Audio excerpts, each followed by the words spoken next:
How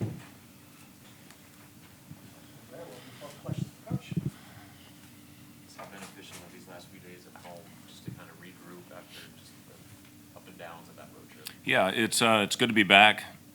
Had Burke back on the floor a little bit today. He did one live segment. You see how important Burke is to our lineup.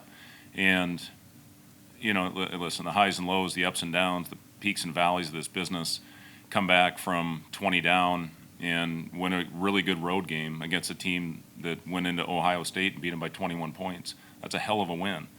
And, you bounce back with a poor effort. And, that's the disappointing thing about that. But, what I tried to do with our team is put everything in perspective and where we are. We're 5-2 in our last 7 games. When you look at that last game of January against Illinois on January 30th, and then we're 4-2 in February, and I know you're only as good as your last performance. I get it. I get what this business is about.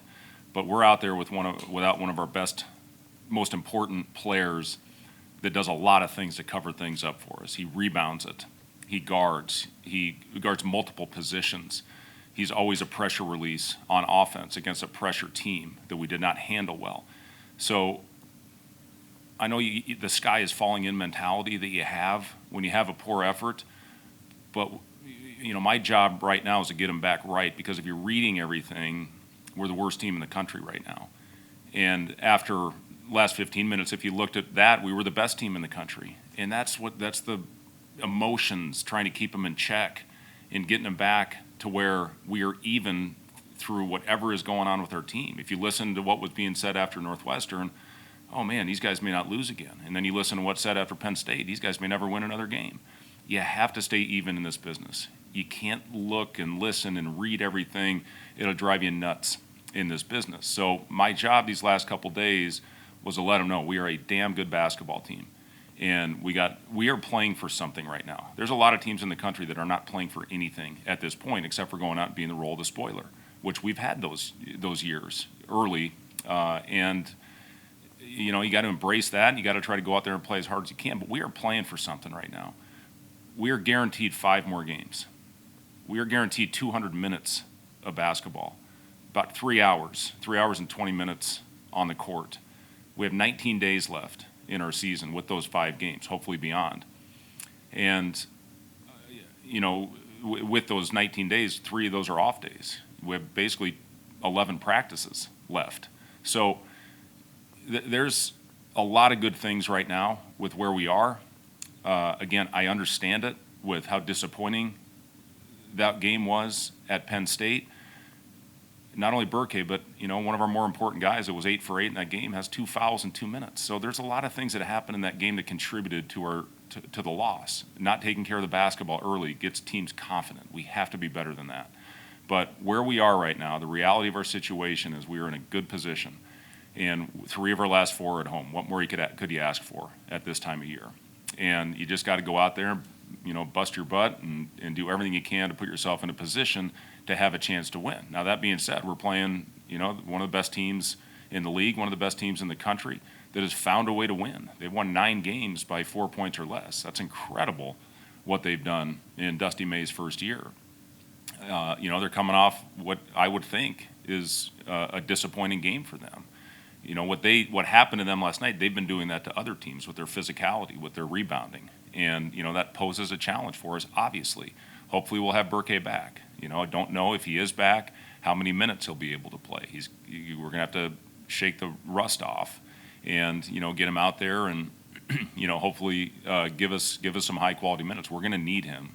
Wolf is one of the more unique players that I've seen, not only in the Big Ten, but in the entire country with his ability. He almost had a triple-double last night, and Golden is playing incredible basketball. He's averaging over 18 points per game, and then their guards. They're physical, they're tough, they're long, and they can make shots. So this is going to be a heck of a challenge for us. But I'm excited to get back in this building, excited to get back home after a long road trip, 2 of them that we've had this year.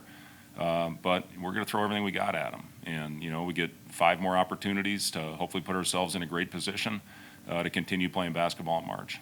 How have you seen the guys respond to that message of the sky's not falling, and staying level? I think good, Wilson. You look at him when we got in that film room the other day. I just kind of sensed, the guys had their heads a little bit down, and that's why I just tried to keep everything in check. We didn't watch the game. We talked about it a lot. Believe me, we worked on it on the court. But I felt the more productive thing was to find a way to get them back going again. And, our job at this time of year, a lot of it is, my dad was a sociologist for 30 years. I mean, psychology, being a psychologist at this time of year, just to try to navigate. What are you going to say to your team? How are you going to get them prepared? I just didn't feel like that was the day to go in there and pound them into the ground. Now that we've had plenty of those this year, believe me, but it was getting their spirits back up and going out and having a spirited workout on the court. It was moving on. It was flushing that game away and moving on to Michigan and putting in a game plan that hopefully gives us a chance to win if we follow it. That was the thing that was disappointing with Penn State. We just got off the map. You get off to a tough start, and one guy tries to go make a play, and the other four don't know what the hell he's doing. Now you're got one guy out of position, and that's all it takes with our defense and with our system. I think we're 13-1 when we hold teams to 70 or less. That's our identity. That's how we win games. And we just didn't have any type of edge, and a lot of it started with not taking care of the ball and allowing them to get comfortable. Was that more of a fatigue issue just from the extended travel, or I guess the back-to-back 4 starts? What do you attribute to that? I'm not going to blame it on that, Robin. I mean, we've had 2 of them. We didn't get off to a great start against Washington. We found a way to recover and played 20 really good minutes in that game in the second half. But, they do some things that exposed us. And, again, when you're missing a couple key pieces that aren't out there, and, we had some that just didn't play well. We had a lot of guys that had great years that didn't play well. You factor all that in, it's a recipe for getting your ass kicked. And, we just, again, I guess to answer, I don't know who asked the question, I think it was you, but, it was how are the spirits? They've been good. We bounced back with a couple good workouts, but that means nothing. I said this after the game the other day. We maybe had our best shoot around of the season. We were flying around, talking, energy, and obviously it didn't translate. And, sometimes it does. You go out and shoot around, you're like, God, I don't think we're ready to play. And then you go out in the game and, you play great. There's just no rhyme or reason for any of that stuff. I wish there was. It would make my job a hell of a lot easier to know what team was going to show up. But, we are where we are. And, last game, if we keep thinking about it going into this one, it's not going to be pretty when we take the floor on Monday night. I'm proud of them for how they have responded to a tough situation and to a poor performance, and now we got to carry that over to Monday night. How difficult is it to replicate the 2 big look that Michigan has with the athleticism that you mentioned in the NBA? Yeah, it's impossible. I mean, we don't have a guy in our roster. I guess Braxton at 7 feet is, the closest thing. But, you got a 7-footer that handles the ball. And, I don't know if you saw the behind-the-back pass he threw last night in the break. But, I mean, he's a unicorn, man. I mean, he just what he does on the court and throws lob passes and, shoots step backs at that size. I mean, it's Jokic type stuff that he's out there doing on the floor. And then you pair him with a 7-1 guy that's got an unbelievable touch that's really good. They play well off each other. They're the best, I think, circle front of the rim team that we will face all year. And then you got guards that play their roles, and they do it to perfection. So Dusty's doing a phenomenal job, in his first year in this league.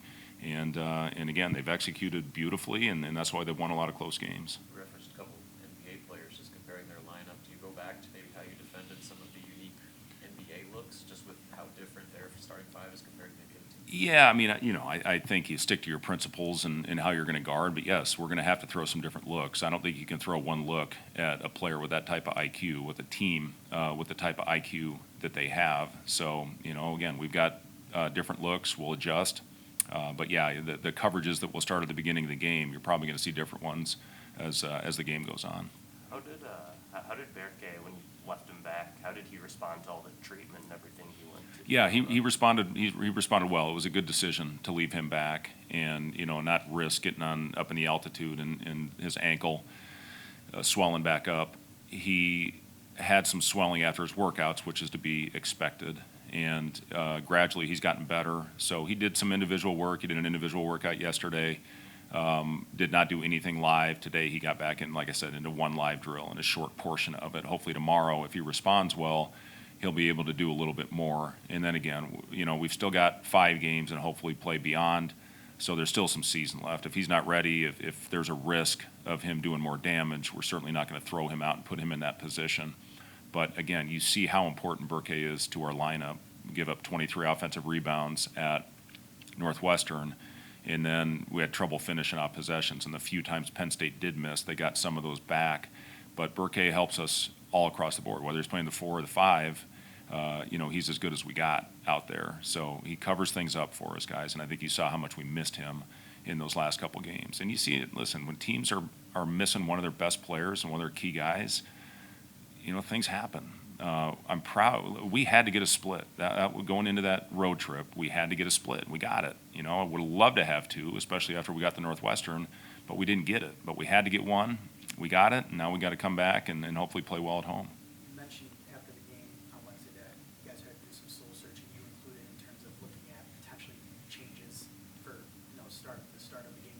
When you're considering doing that after a loss, what type of things are you looking at and trying to find to make subtle changes or whatever you do? Yeah, it's a great question, Justin. I think the biggest thing is you look at lineups, you look at rotations, you look at how can you get out of the gate better, because we have not been a very good starting team this year. And, when we do start well, we play well generally. And, if you don't get off to a good start, you make changes, you bring your bench guys in, and our bench has done a really good job for us all year. And we've switched starting lineups probably more than I ever have.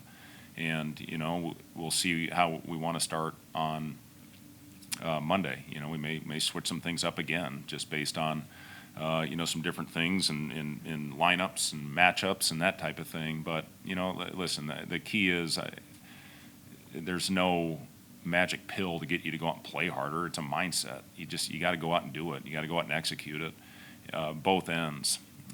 Michigan's very physical defensive team. They're going to get into you. They're going to worry you. They're going to play different defenses. Very effective in everything that they run. So, whatever they're playing, you got to play with pace. You got to play with effort, movement. Our second halves in the last 2 games have been phenomenal. I mean, we were 60% at Penn State. It doesn't happen very often where you shoot 60% in a half and score almost 50 points and get beat by 17. That's how poor we were in the first half. And the same thing at Northwestern. They held Ohio State to 49. Ohio State's a hell of a team. And, we found a way to get a formula in the second half. We have to get consistent in our offense-defensive execution, to hopefully have a game where, you have the same offensive production in the first as you do the second. We changed up a little bit, when we go away from our bench these last few days, and we'll see if it pays off or not. I don't know, but listen, it doesn't matter what you run. It's how hard you run it. It doesn't matter what defense you play. It's how you execute and the edge that you play with. And if you bring it, it's a pretty good formula for having a really good game. We've had some of those this year, but we've also had several games of inconsistency. We're a quiet group, man. We are a quiet group, and we got to find a way to come out with our hair on fire, talking, foaming at the mouth, make an effort play early. I go back to Jawan last year against Purdue. The first play of the game, he dove on the floor and called a timeout. I showed clips of everybody on our roster making an effort play, showing defensive possessions where we were connected, going back all the way back to Creighton, going to our trip in Hawaii, where we forced shot clock violations because we were so connected out there on the floor. That's what it takes early. You got to set the tone. If you don't, again, teams get comfortable on you, and things happen like they did the other night at Penn State. And listen, Penn State, it's a good basketball team. You look at their record, you think, how do you get beat by a team like that? Guys, they beat Purdue, okay? They had a 5-point lead under a minute to go at Michigan. They've lost 8 games by whatever it is, 5 or 6 points or less. It's a good basketball team. This league is really freaking good. And, if you don't go out there and you're not ready, it's gonna happen like that. So we got to get our edge back. We got to get our identity back, and hopefully go out and play well. And I'm confident this group will do that. With Burke's status kind of up in the air, what do you tell important guys like Andrew when it comes to foul trouble and being able to stay on the court? Is there any kind of different messaging? Yeah, I mean, he and I sat up in my office and watched from the Illinois game all of his fouls. And he's getting his body out of position. We watch him as a team a lot, but I just wanted to get up there and watch individual, and he wanted to do it too. He wanted to see, what he can do to get on the court. Some of it is, going with his arms down as opposed to staying vertical. We talk about keeping your back of your hands on the rim when you jump up. Some of it is that. Some of it is coming over and shifting his body. Some of it's on our guards. They don't wait for him to set the screen, and they get him a moving screen. And as we said in the film session the other day, if I'm a big and I would be pissed off at the guard if they continue to put me in that position. So, there's a variety of reasons. I thought the other day, the offensive player for Penn State pushed him off, and then he came back and made a play, and he gets called for the foul. So, those are the ones sometimes that, that you look past. But he's got to quit doing the cheap ones. And, I tried to get him out. Get Brax. When he got one foul, I was going to try to get the other one in so he didn't pick up a second. Unfortunately, we didn't get Braxton to the scores table in time. But, yes, we watched them all, and hopefully he'll stay on the floor for us. And, again, with Burke out, I think you saw the impact it had with Andrew picking up two quick ones. With Berke out, how much do you have to, adjust or, go on a game-by-game basis, your philosophy of, playing guys with two fouls and how you manage? Yeah, I mean, we did it. We did it at Northwestern. Bryce was out there with two. Sam, we put him back out there with two just, to get some effort guys on the floor. We did it with Andrew the other day to get him back on. And I think there was one other guy, I can't remember who it was, that had two fouls. We put him back in. So, yes, we do have it. And some of it's the flow of the game. I mean, when the lead's extending like it is, you got to try to do something or it's not going to matter. If it's a close game, if a guy's got two, you're probably going to roll with the guys you have and not put him in jeopardy of picking up a third. Andrew did pick up his third the other day. But, again, the margin was so big and, it probably would have gotten bigger had we not put Andrew back in. And then he did a better job in the second half of staying on the floor, and I think he saw the impact that he had. And what did we win the second half by 8, I think. But, again, it didn't matter with what happened to us in the first half. That's your coach. Thanks, guys.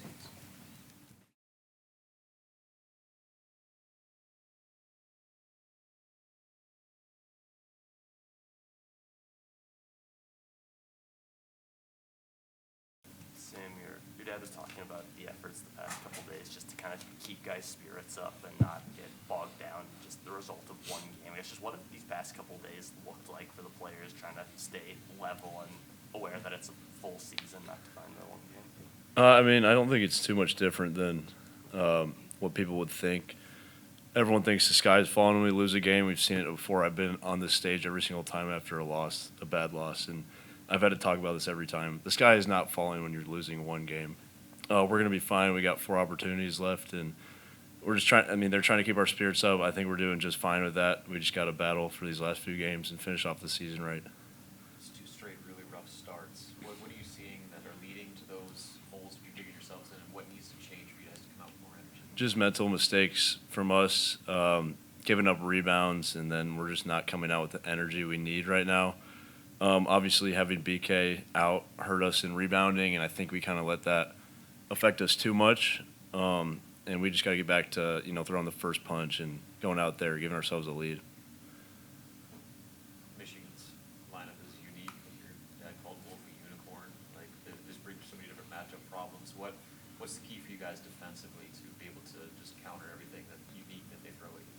Yeah, we got to be ready for a lot of new stuff that we haven't really seen yet. Obviously, when you have a guy that big that can handle it and make plays, it's going to be a unique matchup, and I think we're going to have to be ready to make adjustments mid-game, and we're scouting them, and I think we're pretty confident with what we can do, but obviously in the game you don't know what will happen, so you got to be ready to make adjustments, but you got to have all hands on deck and just make sure we're ready for anything. Have you seen kind of common threads between Penn State in the first half against Northwestern, versus wins, anything kind of intangible to that? I think, just the little things. It's really on us as players. I think we're always prepared to win games, and I don't think the lack of energy is anything but us just not executing, and then we kind of get down on ourselves, which is something that we've had to work through all season. We've obviously had games where we've battled through adversity, but it's just being able to get over it quicker and not let those leads go from 5 to 10 early and just staying close. And I think when we come out with energy, a lot of times that leads to wins, and then we don't have to battle back like we did versus Washington and Northwestern. Fred said that you didn't watch the Penn State game over. You just talked about it, worked on I mean, I think it's my worst game in college. It happens. I got to get over it somehow, and I'm kind of happy we didn't look at the clips, to be honest. I mean, everyone has a worst game in their career. It happens, and just got to grow from it, move on. And I think I like that we didn't watch it back. I mean, sometimes you just have an off game, and you need to move on from it as quick as possible. And I think not watching the stuff that we know, like I know what I did isn't characteristic, and it's not like they need to yell at me and say, hey, don't do this. They know that I can learn from it and not do it again. So I think a lot of us felt that way. We know what we need to do to get better. It's less of a teaching moment from those. I mean, the clips they would have shown us is more just like, why was I doing that? And we all know what we can do to be better, and we're just going to try to do that. How much of a focus is just winning those 50-50 balls, like the loose balls or the defensive rebounds or getting those plays early? How much does that go into getting off to a better start?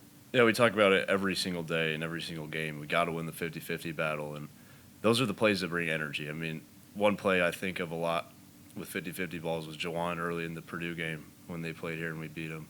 It just set the tone for the whole game, the energy we're going to play with. So just we need to get back to making those plays early and just setting the tone for energy. Anything else for Sam? Thanks. Yep, thanks, guys.